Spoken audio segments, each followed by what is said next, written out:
Hola, hola guys, welcome back to my channel. Hi, my name is Roxanne. If it's your first time here, then welcome.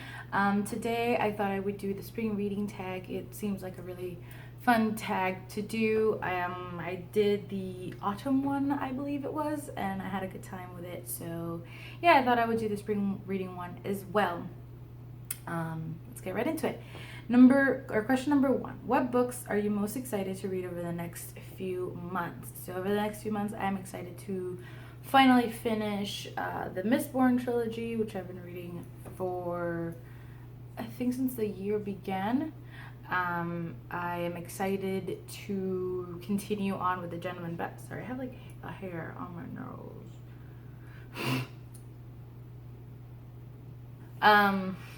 I'm excited to continue on with the Gentleman Bastards series. I don't know how many are going to be in that. So I was about to say trilogy, but I don't know if it's a trilogy or not.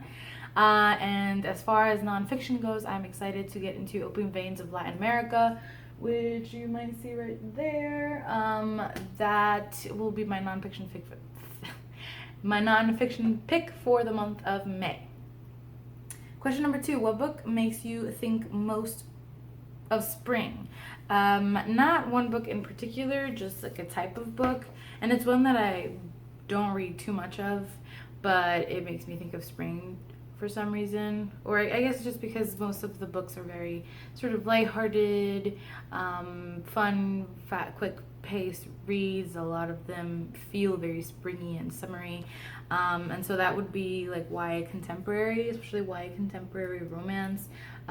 First and Then by Emma Mills is one that I enjoyed last year, I think. I don't remember when I read it, but it's a YA contemporary romance, but it has it's a little bit reminiscent. It's a little bit reminiscent of like Pride and Prejudice. So I love Pride and Prejudice, and I will probably read anything that sort of resembles it or talks about it or brings it up, or yeah. Question number three: the days are getting longer. What is the longest book you've read? I think that would be this edition of Les Mis by Victor Hugo. Actually, this particular book is not mine. This is my partner's. He did not read it, as you can tell. It looks almost brand new. Actually, I think this is his bookmark. He got to page 88. Very good. Of 1500 almost. Of 1463.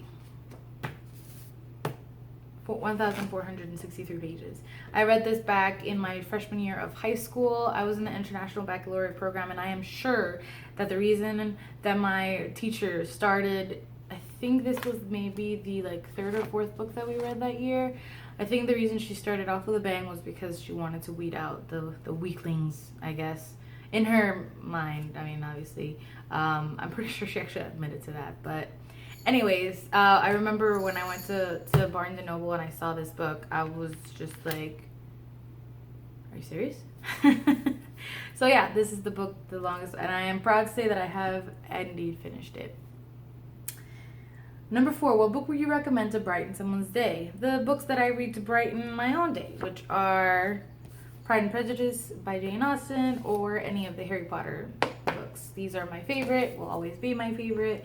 And yeah, those are I guess no, yeah, they'll always be my favorite. Those are the ones that I read when I'm feeling down and I need a little bit of a pick me up. So that's what I would recommend. Number five: spring brings new life in nature. Think of a book that doesn't exist but you wish it did. I wish we could get a literary fiction book about queer Latinx or queer women of color who are witches or who have magical abilities. That's what I want. That's what I want. Or I mean, I don't know.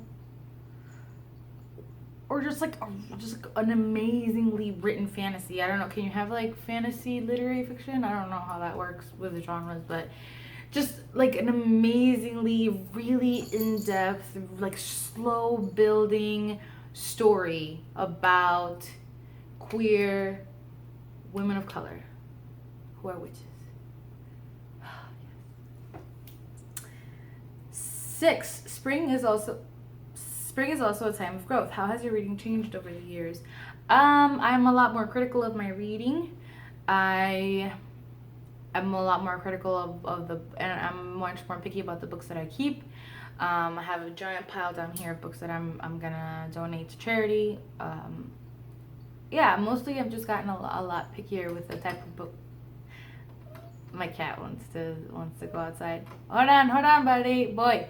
I've just gotten a lot pickier. The more that I learn, the more pick up on things in books that I might not have before. 7, we're a couple of months into the year. How's your reading going? It's going good. I'm like 5. Actually, I could probably look it up. I'm like 5 books ahead of my challenge, I believe. This is the second time that I'm filming this, and the last time I filmed it, I was 2 books ahead. So, go me. I'm 6 books ahead of schedule. I've completed 24, and my goal is 60. And I did purposely put a low goal for me because I felt I was stressing out too much about it last year. So it's good to see that I'm ahead, and I don't really have to think about it much. Number 8, any plans you're looking forward to over the next few months? I am moving in with my partner. That's very exciting. And the next month I'll be in New York for just a very, very short weekend. So that's exciting. I love anytime I go to New York, obviously. So yeah, those are the 2 things that I'm looking forward to the most. And that's it. I hope you guys enjoyed it. Let me know what some of your answers are to these questions. Let me know if you've done the spring reading tag. Leave it down below, and I would love to check yours out. As always, thank you for watching and for listening. I love you guys very much. All of my social media is down below if you'd like to connect with me there as well. That's it. I love you.